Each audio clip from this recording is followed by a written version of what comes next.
the shadows of your spreadsheet. Something's not calculating. Jack, Elliot, and Dim.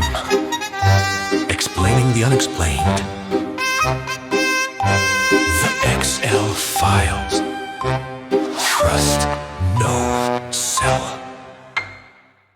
Hello, I'm Jack Kennedy, and welcome to a spooky episode of the Excel Files. I don't know if you guys noticed, but I may have tweaked that intro there a little bit.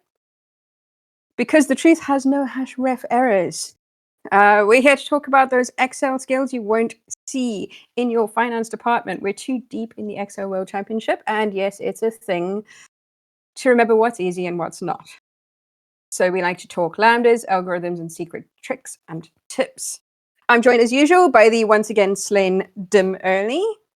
Hello. And Trotter Elliot Patterson. That's me. Also with us today, when he isn't showing off his brand new Dimslayer club badge, you'll find him lounging around YouTube. Freshly qualified as one of the top 8 and soon to be seen running down a hype tunnel in Las Vegas, it's Lorenzo Foti. Welcome. Hey guys, thanks for having me.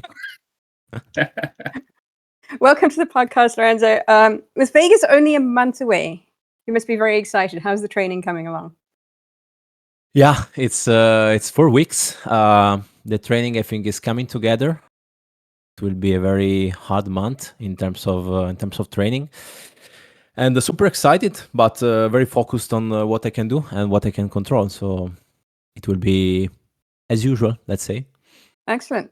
You are probably one of the most intensive trainers amongst us, and it has been seen this year with your kind of meteoric rise up the ranks. For those that aren't training as hard as you have this year, I know you've had a few quieter months, but you have at the first half of the year before, you know, when I say quieter when it comes to training, I mean you have moved countries and, you know, come second in a local chapter final and changed jobs and a bunch of other stuff. So these little things that get in the way of your training schedule. Yeah. Yeah. To let the training a bit go, especially during summer. I think it was from July to September was the busy period for the relocation, and actually it also changed a bit the style of the training because I realized it was just continuously solving cases which I already solved without adding any value to that process. So, and also wanted to improve my performance on bad days, so to speak. So I changed a bit the style. Probably got worse at some point because it's the clear step back before you make some step forward, and hopefully now it's going to give some benefits back. And I'm now stable in the UK, and the job is stabilized, so I can be back at the hard training mode, so to speak. What does that look like, Lorenzo? I think Dim had That's the what I same was going to question ask. What does it look like? What And is is it too hard late for me to try it? I try to do almost every day, at least 1 hour. This is as a general, let's say, effort I put in. We're lucky enough to live in the golden age, so the problem we had of not having new cases to solve is more or less gone away. So I managed to, let's say, recreate battle conditions and try to simulate as much as possible what is gonna happen during the live battle. So no feedback, no whatsoever, 30 minutes timed solve. And then I tried to do probably less quantity, so less cases solved, but going deeper. So looking at solves done by other people, trying to come up with different approach, even if it's not the way I would naturally approach a problem. So I'm trying to prioritize quality and also depth of thinking over quantity, which was really what I was doing before that shift. So I reckon it's pretty intense, but yeah, it's if you have an objective, you need to put the effort in, no? So. How does that intensity compare to? I remember Vegas last year. You were drilling me because, for one, I wasn't practicing, which I think showed in my performance last year and again this year. But you were doing a lot then. How many hours are you doing, like by a week or by day at the minute, would you say? I don't remember the, let's say, average, but probably couple of weeks before Vegas, and also in Vegas itself, I was probably doing 2/3 hours per day, literally taking all the cases back from 2023 and solving them again, almost by muscle memory. But I think it kind of helped me in some way, probably during day 2, because I think I did not have a great performance, but still managed to make it through. Probably just because I was very, very, very used to solving the cases. But I don't think that was the real objective I had. So, but yeah, it was probably quantity 99% and quality 1%, which is not really what I think now it's needed, at least for me. Wow, 2 to 3 Probably hours a day. That's intense. Yeah. I'm guessing you weren't in the conference all day, because there's no way I even had 2 to 3 hours with that wasn't. Yeah, I was not in the conference, so I had lots Okay. of free time to do that during the day, and then hanging out in the night.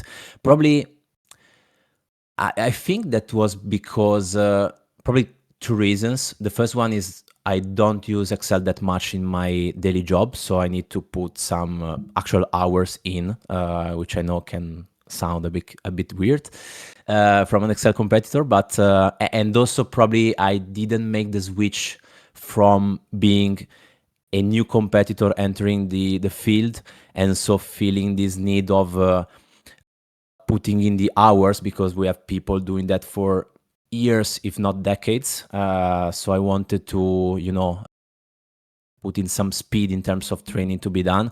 Now probably the volume is there, so I need more quality over quantity for sure. So yeah, I'm pretty convinced of this approach. Every time you say that Excel isn't part of your day job, it blows my mind. No, right. Well, This is it is, of course, to a certain extent, and probably more than the average, let's say, person working in the corporate world. But for sure, it's way less intense than people working in finance, modeling, actuarial departments. So, yeah, I mean, I use it 1% of its potential, and rarely, probably couple of times a year, we do some proper modeling. But I mean, it's not the modeling you guys probably do for jobs. So yeah, I do mostly PowerPoint and meetings, which is probably mind blowing in this context. This has always been a thing. Like I've known a bunch of like competitors since I did Model Off in 2013, and like it's always been a thing that, like, the longer people have been around, the more senior they become in their company, the more that they are like managing other people and not making their own spreadsheets, and the more disconnected they become from it. It is a challenge. Yeah, but still the average, let's say, seniority and age of the competition is not so low. We have probably lots of people with quite high senior position. So in some way, probably experience is it's a good factor to bring in to compensate with probably daily exposure to operational work. So it's an interesting topic, this one. Excellent. So from that topic, one thing that you did mention a little bit when you were talking about how many cases you've got is that it is in fact a golden age, which allows me to segue seamlessly. It's a smooth transition. I know you mentioned it like 5 minutes ago, but we're going to segue into Dim's golden age at this point, and Dim will take us away right after that. So Well, I was going to say, jingle me. jingle you.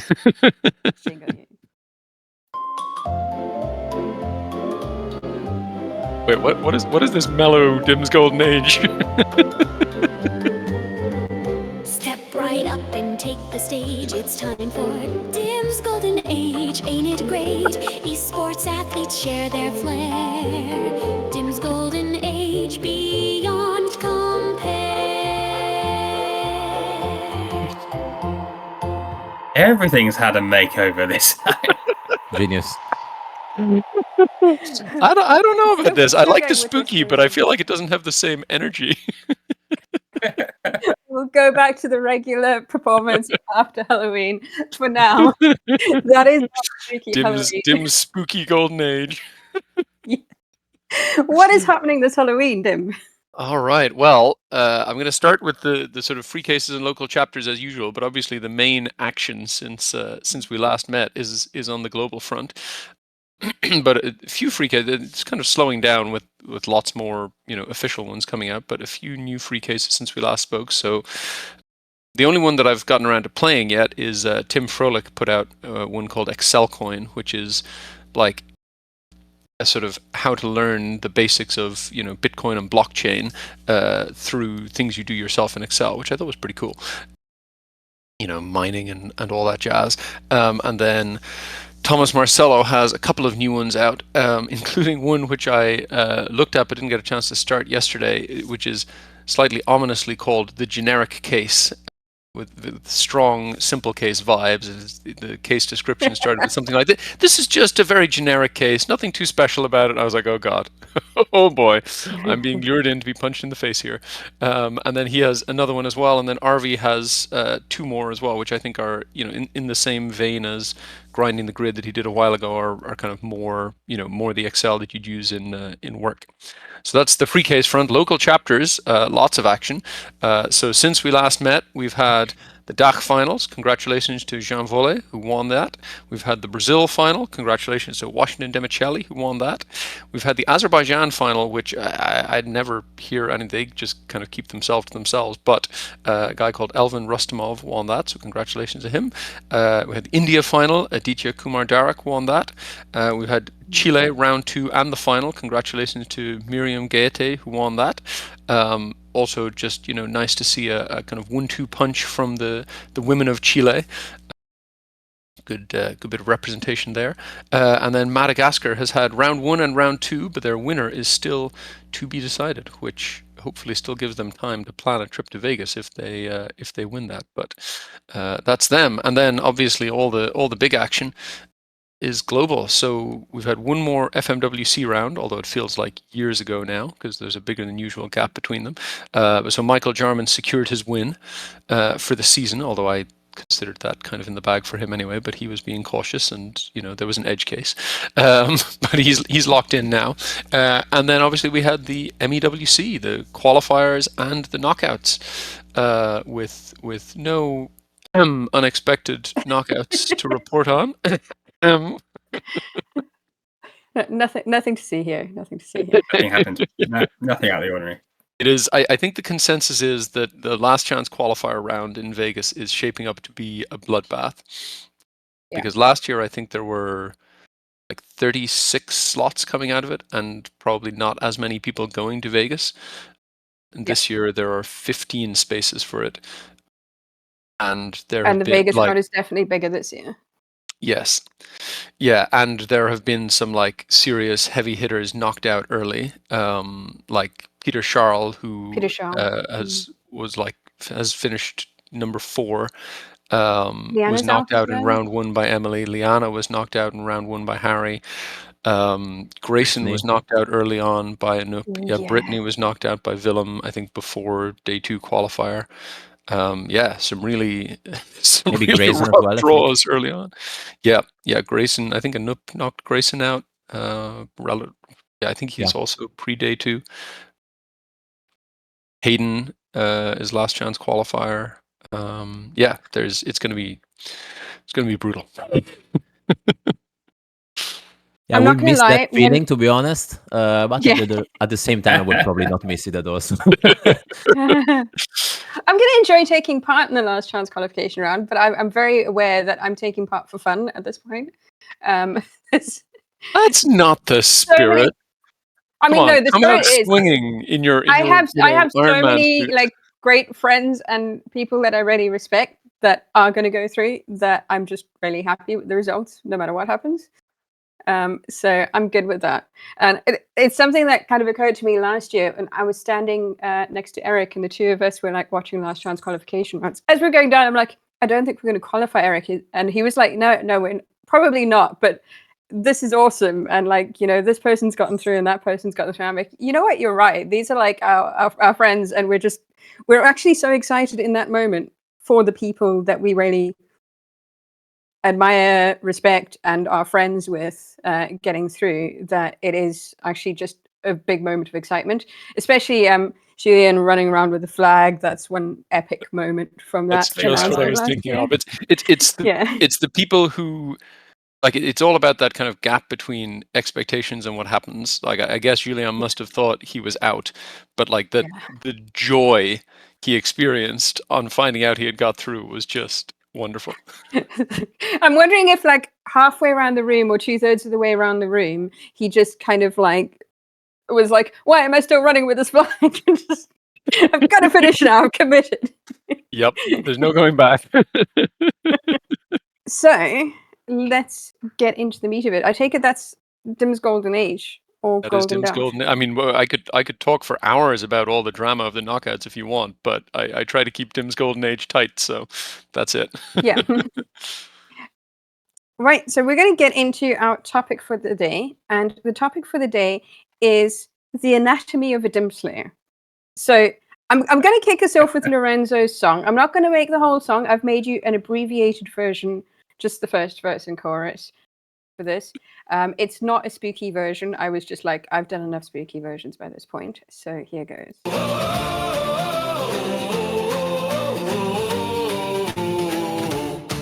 Raise a glass for Lorenzo, brave and bold. In the Excel world, he struck gold with no pirate hat upon his crown. Knocked him early down, down, down. Lorenzo Dimslayer sailed the seas.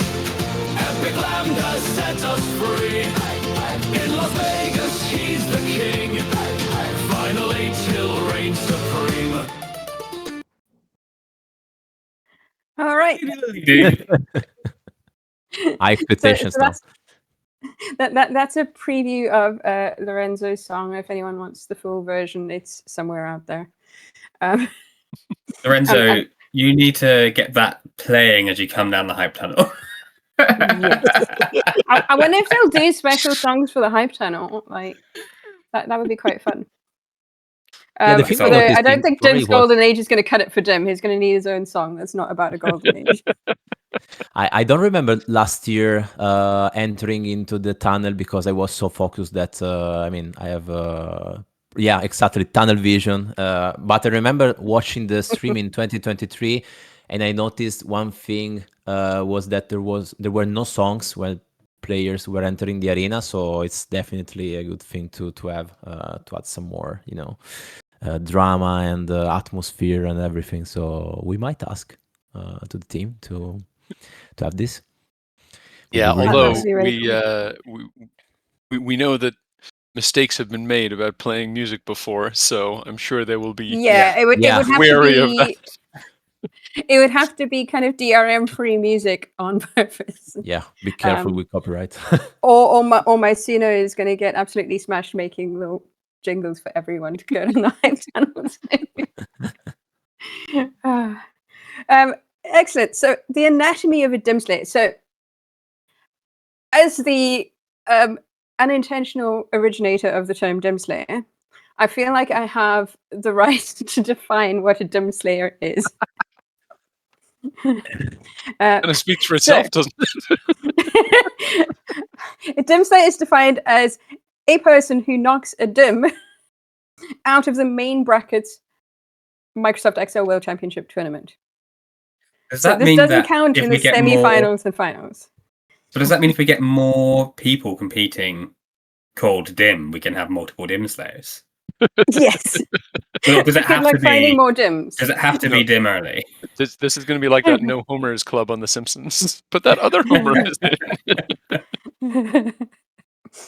If you find another Dim who makes it into the actual brackets rounds, then yes, we will allow secondary Dim Slayers to appear, I reckon. So Secondary Dim Slayers.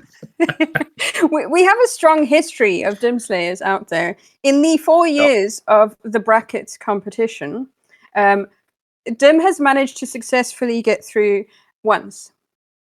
5 years, don't forget the FMWC Open, where I also got knocked out. Go to round 2, baby. Do you remember who knocked you out? Of course I remember everybody who knocked me out. Watch this. So in It 2020, is. so In 2021, it was Joseph Palasock, round 3 on the live stream. ooh, nicely done. 2022, Yep. it was Michael Holmes on Harry Gross's network case, where I got like the second highest score of maybe 20 people doing the case, but Michael got the highest I of the remember draw. Oh, that was the round of 32. Yeah, I remember that. That was the year Yeah. I got to the top 32. I was like, yeah, I got as far as Dim early. This is amazing. Then 2023, where I guess maybe this is the like jump without the net thing, but this is where there was Vegas but no last chance qualifier. I actually made it through. And then 2024, Diana knocked me out. And 2025, Lorenzo knocked me out. So there was a last chance qualifier 2023, but they'd kind of, in my head, they'd created that for you, and then that year you didn't need it. I think there was the, yeah, was that you're the right. Potion Yeah, it was Masters? the first last chance qualifier. It was a big Yeah. regret. I cannot forget that because I probably would have scored very, very good on that, but I decided not to go to Vegas. So yeah, There weren't many of us in Vegas, so I was still standing a chance back then. But it was I feel like it was a really good one. the extent to which the FOMO around Vegas has built up is very striking. Like, I feel like 2 years ago, a lot of people were like, I don't know, maybe. No, I don't think. Now everyone is like, must go to Vegas. Yeah. Yeah, the people that have been to Vegas are like, it's amazing, you have to be there. And tend not to miss it in the future unless they're traveling the world and globetrotting. It's looking over his shoulder to see who you might be talking about. No idea what you're referring to there, Jack. Any rumors that I'm not coming? I don't know how these rumors have been spread. I don't know. They may be true, but let's skip over that for now. well, the trip is shorter from there, right? So it's a no-brainer to come. Come on. I mean, the trip may be shorter, but the price tag ain't. Yeah, I'm not sure the trip to anywhere is shorter from New Zealand. Well, you're in Japan at the moment still, aren't you? Yeah, but not come Vegas time. Yeah, that's fair enough. Okay. Yeah, I mean, I could go to Vegas now and just camp out for 4 weeks. And... I mean, you could hop on the Boberg's private jet, but if Nick offers me a seat on the private jet and Dim offers to pay for my Vegas ticket, then I am there. right. Can we crowdfund it? I have been doing kind of rankings of case authors and rankings of people as part of my preparation for Vegas for my talk, because I'm doing data visualization. And I mean, spoiler alert, I may be pointing out that Dim isn't, second in the world when you're looking at his historic performance in knockout brackets. But that said, I'm not sure that's new news. He's still consistently coming, position number is like an eighth of what the next person in the Dimslayer list is usually coming in the rankings. How far they get in brackets on average ends up being lower than Dim's, even though he doesn't tend to make it through, which is impressive. You just have a run of really bad luck, I think, is what it comes down to, Tim. Yeah. The Michael Holmes example being the chief example of that. I mean, you can call Michael Holmes bad luck. I feel like, this year definitely was just not doing a good job. Last year was kind of also not, last year was close at least, but like, I stuffed that case up, like started very badly. Luck's a factor. But were you on the live stream in 2023 at any point? At any point, maybe, but I didn't get knocked out on a live stream in 2023, except because you didn't get knocked out in 2023. But like three of my 4 eliminations have been on live stream. Yeah. Okay. I'm feeling like at some point you have to learn to say no. I don't think you get to say no for the knockouts. I think they like pick a bracket and you're in. Someone did say no and they were dropped. I don't know if they were replaced or just dropped. I can't remember. Yeah, there is something in the rules for about the knockouts. that It is in the rules. If you get, let's say, if you are required to be in a live stream, you cannot say no. Otherwise, it's very hard to build another Yeah, people bracket. that's true. Yeah. Because all people need to be on the same bracket, so that's why. Yeah, there was someone that withdrew this time because I'm presuming they didn't want to go on the live stream. And then, which is fair. The live streams are terrifying. Like, oh, look what they do to Dim. Like, I know, right? You get someone like Dim getting knocked out three quarters of the time that he's on the live stream. It's not just the live stream. Like, I was on the live stream for the qualifier where there were no stakes and I kicked butt. Yep. No stakes. It's live stream plus stake. That's the problem.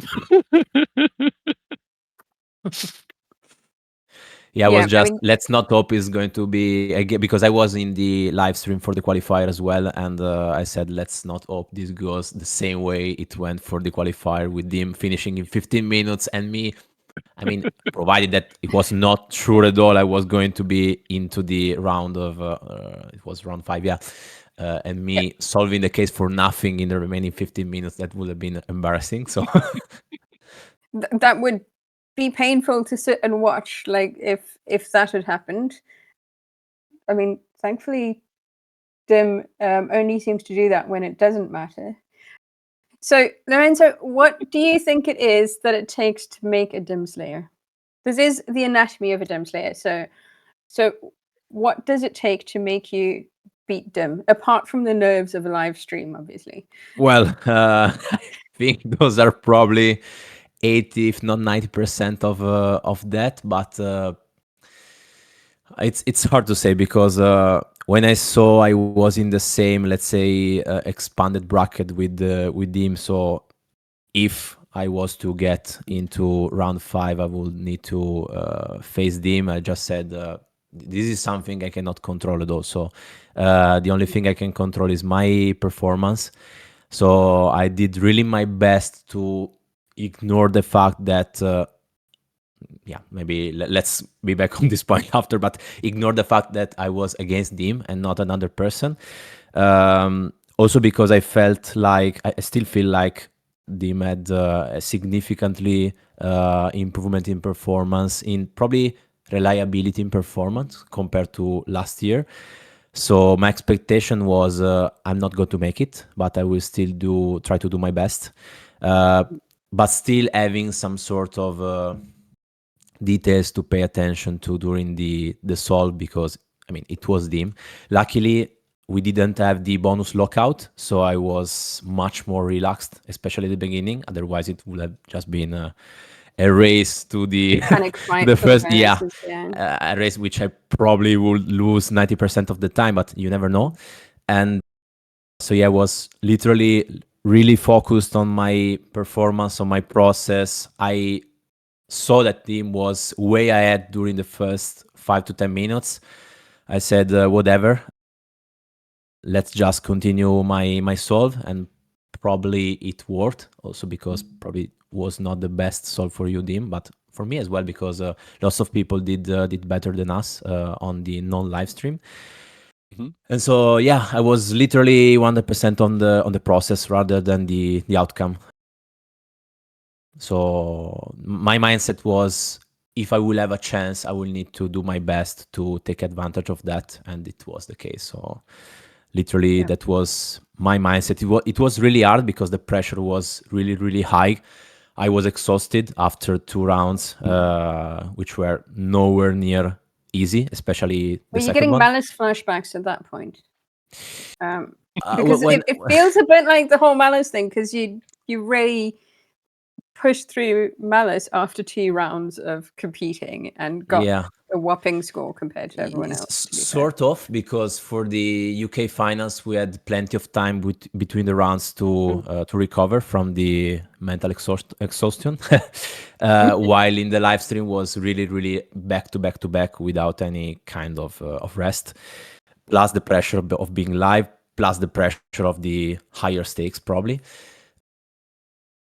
In Malice, probably I had different feelings during the solve, because I did not know if I was ahead of not in the overall rankings. I mean, I saw at some point I was way ahead, but I was again so focused on the process that I did not notice that it was not even Ha being in second position. It was probably Chris. So I just saw the gap with the second was big, and so I kept pushing. But was a different feeling compared to this, let's say, round 5 of the live stream when probably was level 5/level 6. I was ahead, hoping that Dim was not going to have a huge comeback in the last minutes. When I put in level 6, I kinda understood I was probably going to make it, but still I was very focused on the process. I went into bonus 5, which was linked to level 6, managed to get it in time. And then I remember after bonus 5, I've like 50 seconds left, 1 minute left, and I said, I don't want to make again the mistake I did in the UK finals when where I stopped solving with 20 seconds on the clock. So I was so hungry for more 20 points. seconds on the clock with 11-point difference in the end. Yeah, that was probably the worst decision I got because, I mean, I'm not proud of this way of thinking, but by going into brute forcing some solutions because you have the live feedback, I would probably have got it. But I mean, it is what it is. Yeah. So with this lesson learned, I went into level 7 and managed to tweak manually the first 3 questions to get some more points on the board because I was desperate to have more points in those 50 seconds left to be sure I was not leaving anything on the table at all, and then looking at the scores with the very last few seconds in it. So. I think it's really useful that it is a straight knockout there versus what the Malice situation was. You had no idea what score you needed. But seeing straight up where you and Dim are on the stream at all points was probably quite useful in working it out. Dim, how did that play out from your perspective? Just, I mean, not to make you relive anything. everything Lorenzo said makes complete sense. Like at some theoretical level, I understand that it would be prudent to focus on the process, to not get flustered when you're behind in the scores. But it's one thing to know that in theory, and it's quite another to be able to do it in practice. I've had this thing a few times where like I'm under pressure and I just get stuck in a total rut. And I feel like I attempted to debug whatever, I think it was level 4 or 5 that I got stuck on. I was literally going kind of over and back to the instructions like, okay, this says 62.34%, mine says 62.34%, this says 35. This says over and back and over and back and over and back, just like banging my head against it. Very unpredictable. It's the compulsion to get the correct formula for the entire thing. Lorenzo, am I right in saying that you had partial scores in some of your levels? I had partial score in level 1. Just because I didn't drag I mean, this is mind-blowing because yes, I was focused on the process, but how can you not notice that kind of thing? So I saw that I had partials in level 1 and I went into some debug and then I saw, guys, this is literally one number times another number. So what is possibly going wrong here? And I didn't notice the last level, the last game was not filled. So I just moved on, to be honest. And then I had probably partials on level 6, if I'm not wrong. But just because in some games, I think you could have the maximum probability starting at minute 0. And I started my data table at minute 1. So that's why I probably had a couple of games missing in that. And so I had some partials, but the logic was correct. It was So I think what might be killer there is those edge cases, because then you definitely have a compulsion to make sure that everything matches up and you've got like a perfect formula and you're getting 100% before you're moving on quite often. Watching other people kind of like come in and play. I mean, I couldn't do it because I'd look at the score and go, no, I need to finish this level. I'm like in the same mindset. Having people just be able to blast through at not 100% can really be a benefit. Yeah, like it's often I discovered this on on the Eve finals case from 2023. Michael had got like a level 95% out in that nobody else had. I think nobody else had scored on at all, or definitely nobody else had done that well on. And I asked him, to share what he had done because I was curious how he had done it, because there was like one really tricky condition to model on that. He just hadn't done that condition. Yeah. So there was like something about, your loader has a capacity limit, and which I don't think this is ideal question design, but the capacity limit that was very complex to model only actually kicked in on one question. And so he just was like, well, I'll build it without the capacity limit and then I'll see what I get to. And he got to 95%. I was like, well, then I'm not going to bother. Yeah. I think it's an approach we saw a lot at the live finals in London this year as well. A lot of people, Chris Clark and Ha, both of them, had a couple of times where they were just blitzing through parts and going, cool, like 60%'s fine, keep going. Yeah, and it really does then start to show where the level scoring comes in, because if you've got some cases where that final level, each one's worth 8 or 9 points, and then other cases where the last levels are worth 3 points each. I think it depends on that setup. But it's such a hard thing to do, as you say, to be able to leave it behind and go, 80% is probably good enough, because all they need to do is. It's also, it depends on the case. Like some cases are cumulative. So like if you're 95% right in level 1 and you carry that forward, it'll translate to being 80% right in level 2 and 40% right in level 3 and 0% right in level 4. Like I remember that happened to me with Peter Charles' Fantasy Excel. There was something about, you have 2 one-digit numbers and 1 3-digit number, but the number in the middle could also be 1,000. And the way I had set it up, I was just expecting it to be 3 digits, and so I was wrong on 1,000. And it was exactly that. It was like, you miss one thing in level 1, but by the time you get to the later levels where you're mashing like 50 different scores together, you get everything wrong. So yeah, that's part of the compulsion, although that's not a full explanation. Part of it is definitely just my personality. Yeah, my take on it is that, of course, it's something you can do, reasonably do in a live stream, or if you have live feedback on the scores. Otherwise, it's probably too risky to consciously not model some conditions which are particularly tricky. And agree with Dim, it's probably we can have a better input data design to make sure it's not just 1 or 2 cases, so you get 99%, but probably it's reasonable to get 50, 60, whatever percent. At the same time, I see a component of experience coming in, because I can understand when it's reasonable not to fully model a solution in all the details that are required and still probably be good enough to move on to the next levels. So I think there is also an element of experience, and since you need to be sensible on that.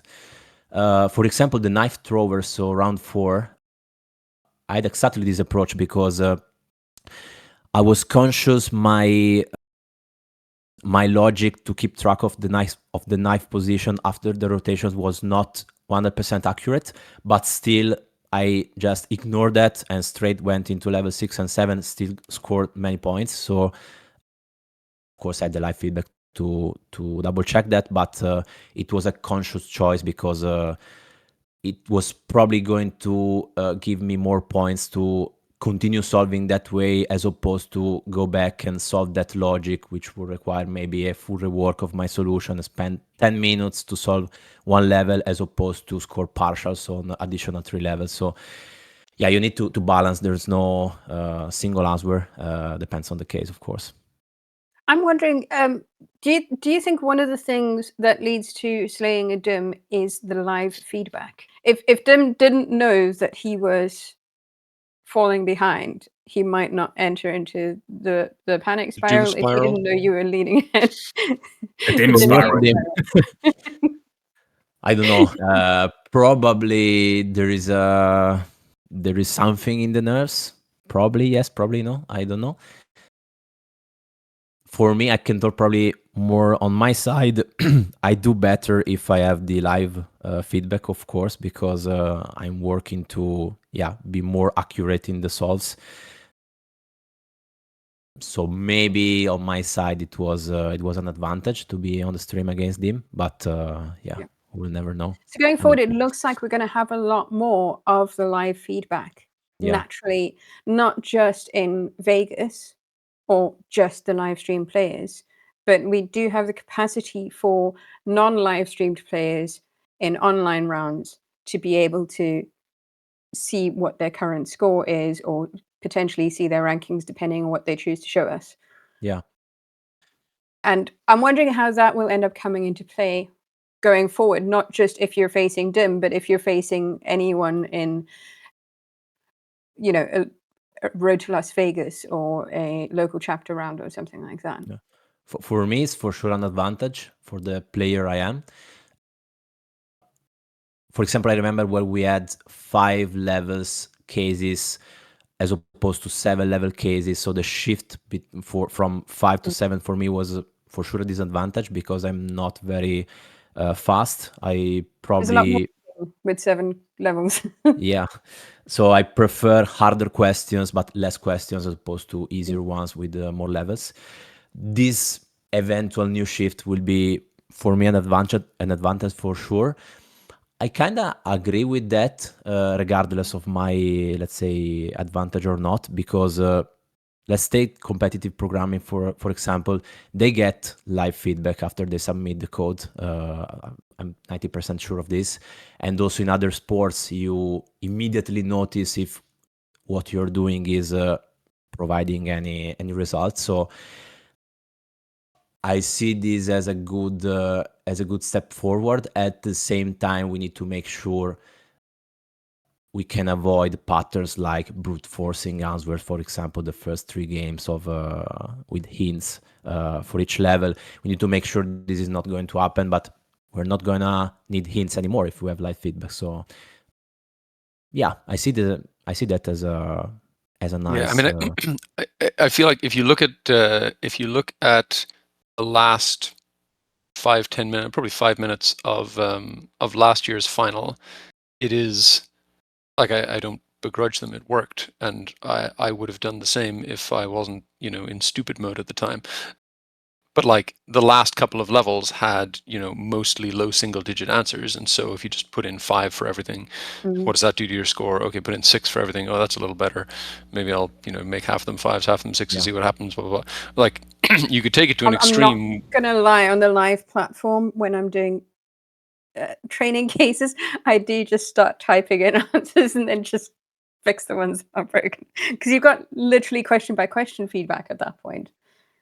Yeah, but even like in the competition, you don't usually have question by question, but you do usually have like whatever, this is how much of the level you've got.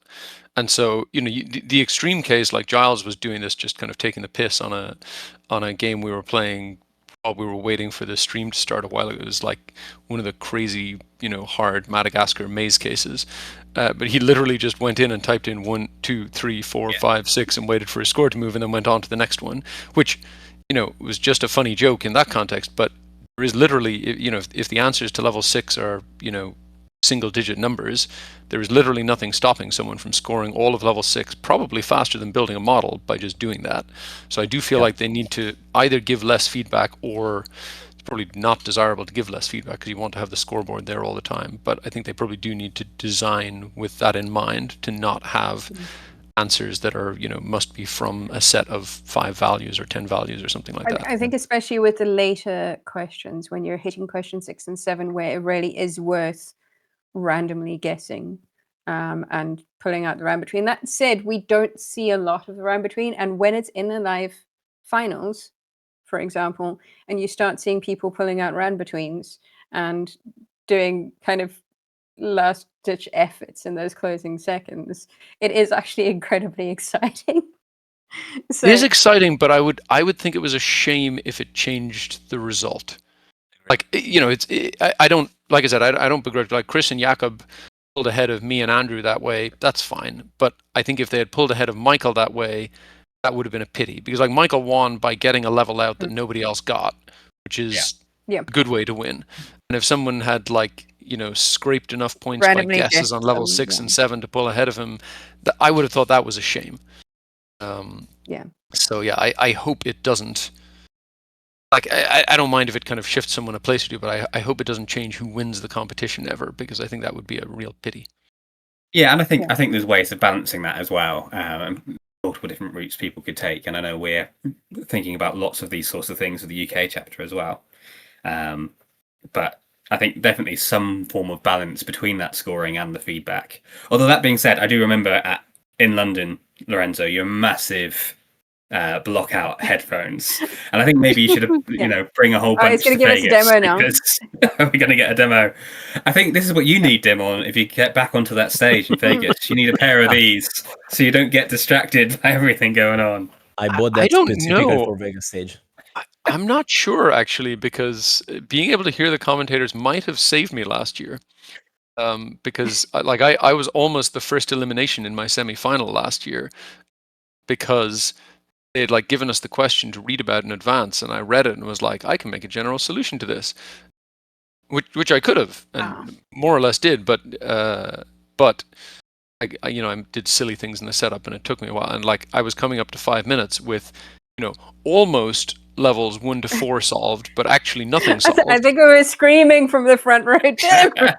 and I heard Giles and Oz say something about, there's a couple of people still on 0. There's there's about to be an elimination. I was like, there's some points, and I ran and did bonus 1, and that kept me in long enough for my to finish my workings. But yeah, I was. So maybe it's worth hearing.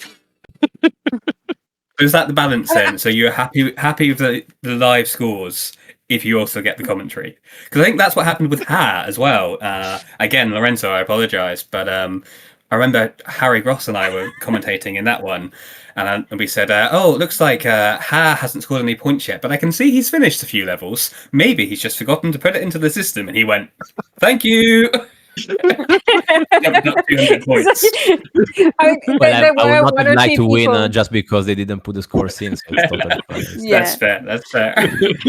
There were 1 or 2 people when I was commentating my round that were like, "Oh, thanks for pointing out what so and so did there, because that really helped me when I got you." We were trying not to be too obvious about it, but at the same time, you've got to commentate on what's happening in the spreadsheets. So we do have something here, and I don't know what it is. We do. We have a special message from somebody in honor of Lorenzo, from one Dimslayer to another. If we can play it. Hey, Lorenzo, or should I say Dimslayer. Congrats on making the top 8 this year. It's awesome to see all your hard work pay off. If you win in Vegas, unlimited all-you-can-eat Pizza Hut is on me. Dim, we're all rooting for you. And day 2, I look forward to see you finish early and switch over to the commentator booth. Jack and Johnny, see you guys in a few weeks. And Elliot, finally, what's this I hear about you and Josie skipping Las Vegas this year? We can skip this part. You guys need to get your priorities together. See you guys soon. Nasty rumors again, but there we go. A message from the one last year, the true originator of Dimslayer, wearing the badge Jack gave her and the hats we made last year to another. I mean, there's the there we go. For anyone that's actually watching, yeah. All right, for the honestly, the whole Dimslayer name wouldn't have actually stuck if it wasn't for Dim. Because I had written on the original design Leanna Dimslayer in big writing at the top. And I was like, I think that's maybe a bit much, and it might be a bit much. Leanna doesn't want that kind of attention, blah, blah. It's not very nice to Dim, that kind of thing. So I took it out, but I'd left the file name as Dimslayer in the t-shirt design folder. And I shared my t-shirt designs with everyone so that they could, print out stickers or t-shirts or whatever they wanted.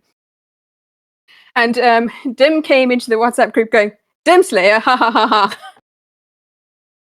And instantly everyone realized that I'd actually dubbed it the Dimslayer shirt. And it became a thing off the back of that. And now the hats are on the intro videos and everything. You can't get away from it. I know, right?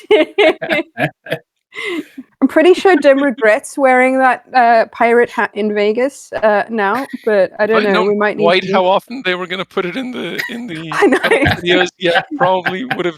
So not what done we that, need is a but- few more people to just dress up a little bit oddly this year, because they do keep showing Peter Shaw in his kind of like green wristband. I've also got that here as well. I've got everyone's dress up outfits apparently. They do show Peter Shaw quite a lot in his green dress up. Leanna with her Dimslayer hat. And anyone that did something a bit different was saying, so if we just get everyone on stage, or every second person on stage, to come out with some kind of random quirky outfit that, you know, could knock you down the layers of how frequently that's shown. Right. Are we ready? Producer Johnny, are you ready? We made a spreadsheet with all the hot takes with a round between.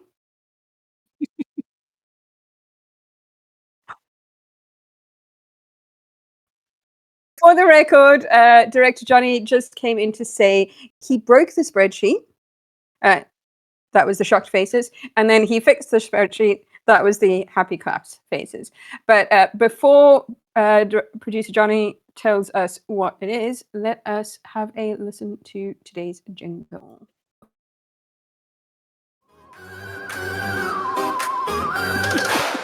Excel hot take. What will they say? Is disarray in disarray? Excel hot take.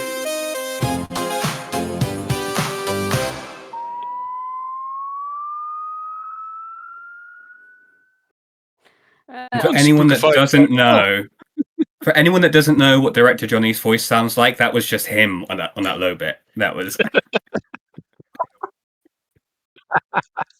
and he can't cut it out because this is prime material. Our hot take is Harry Gross saying lambdas should not be used in a production environment. Thoughts? Spicy.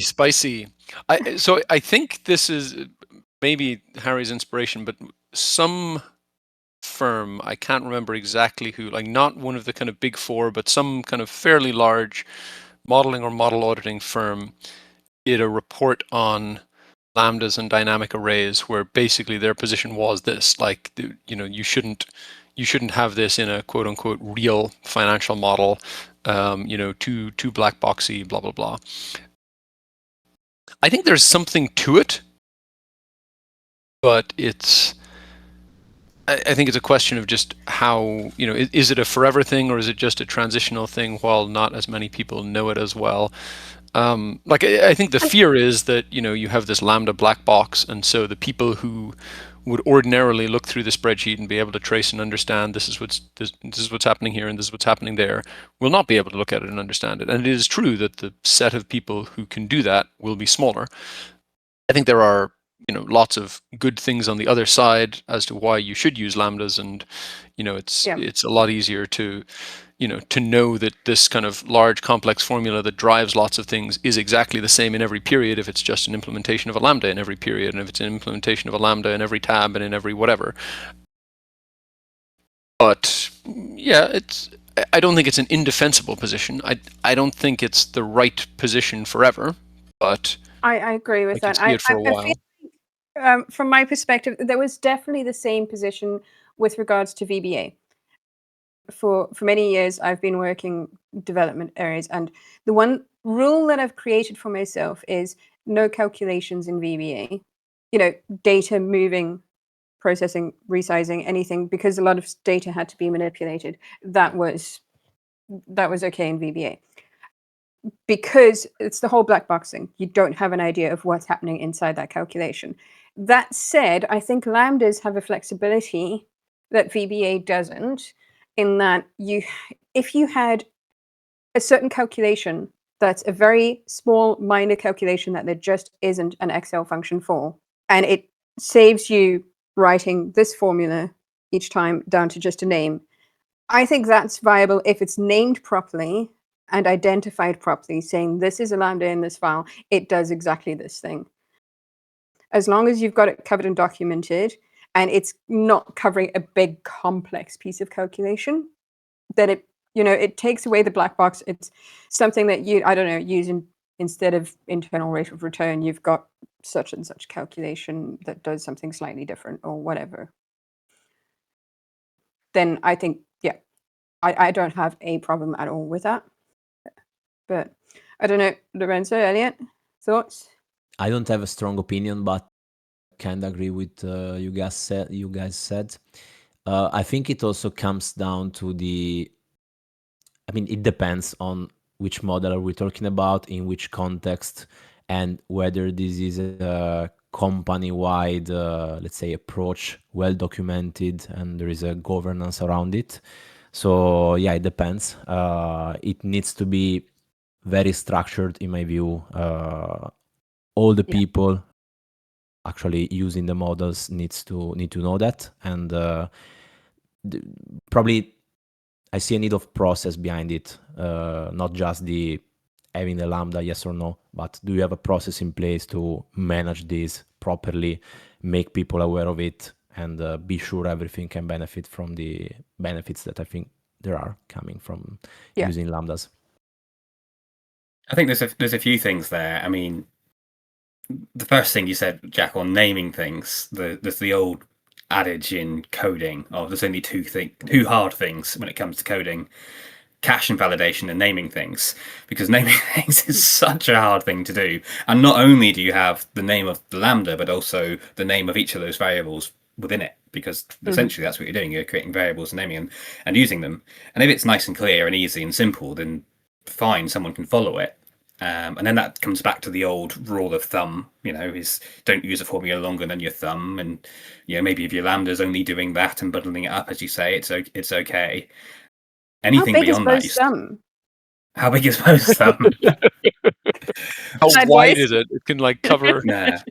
He holds up one of those foam fingers, I think, and just right. Gosh. But then, anything beyond that, you're getting into the stage where if it was code, you'd have proper edge case testing and stuff, and getting into the Craig Hatmaker side of things with his 5G lambdas, which it comes down to how you're using it and where you're using it. And if you are going to use something for production, maybe it's not 5G, Craig Hatmaker's whole 5G package you need, but that idea of having something that is, if it's complicated, is tested thoroughly in the edge cases and people understand it. Because at the end of the day, we all know and all abuse, as part of the competitive Excel world, the weird edge cases as how things behave in built-in Excel. There are weird edge cases where things don't behave the way you'd expect them to, and actually most people wouldn't even catch that because it is so niche, and we all know it because it comes up in their competitions.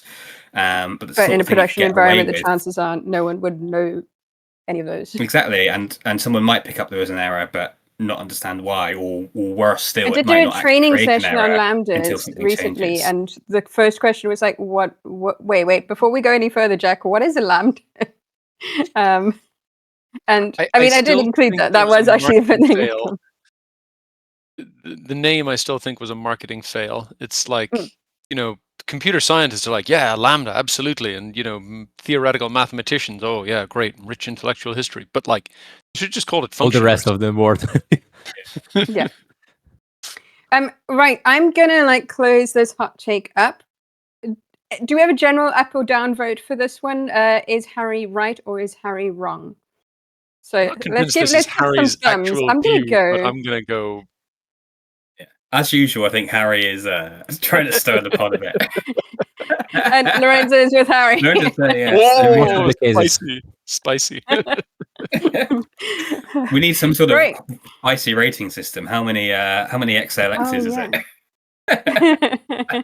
Thank you all for joining us today, and thank you, Lorenzo, for teaching us all about anatomy. What's going on with your lives? Where can people find you? Let's start with Dim. What's going on with my life? I am sitting in an Airbnb in Florida right now because I am doing the Ironman tomorrow. Good luck with tomorrow. Amazing. It's tomorrow. God help me. Yeah.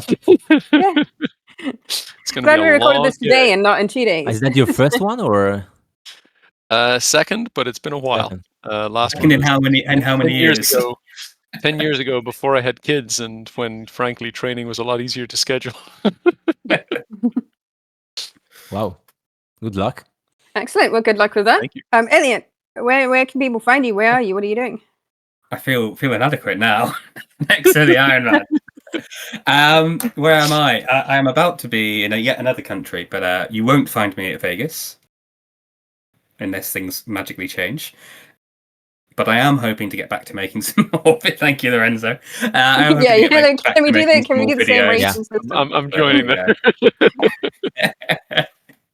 I mean, we'll see. Let's see, Anything that can was happen. a consensus thumbs down to Last year was Elliot. similar, by the way. It was a couple of months, probably 1 month and a half, that you were saying no, and then you came. So I'm still. That is true. Last year, that is true. I think at this optimistic. stage last year, I was still saying no, but unlikely. I think this year. But I am hoping to get back to when things settle down a little bit, getting back to Excel Esports properly. Yeah. So looking forward to that in the next few months. There's a lot of cases for you to catch up on when you start making content again. Yeah, I think there's like 6 that have come out. Is that right? Lorenzo, 0, what 0. about you? Where can people find you? What are you up to over the next while? Mostly in London, I will say. So if anyone is there, feel free to reach out. And yeah, for sure, Vegas 100%.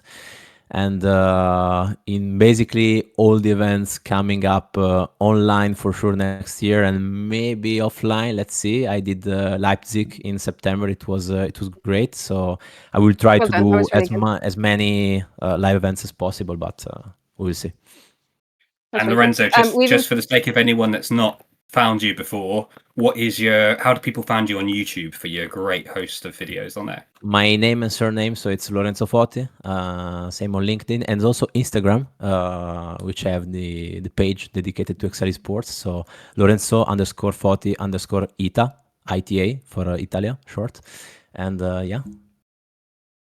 Looking excellent. forward to We having do people have your follow me. YouTube. If you're in the YouTube video, we do have his YouTube handle below his face right now. You can find all of our YouTube handles below our faces as well. Thank you very much. I'm Jack. You can find me at this YouTube place. On TikTok, I'm Exceltism, and I will also be in Vegas. And I'm speaking this year. So definitely come and support me. If you haven't bought your ticket yet, use my voucher, and then I'll get some money. There's a voucher code. Just come look for it on my LinkedIn or something. Okay. Thank you everyone for listening to our special Halloween edition of the podcast with our very own Dimslayer of 2025. Thank you very much, Lorenzo. There are full video versions of the podcast on YouTube at the Excel files, and you can listen on Spotify, Apple, or wherever you get your podcasts.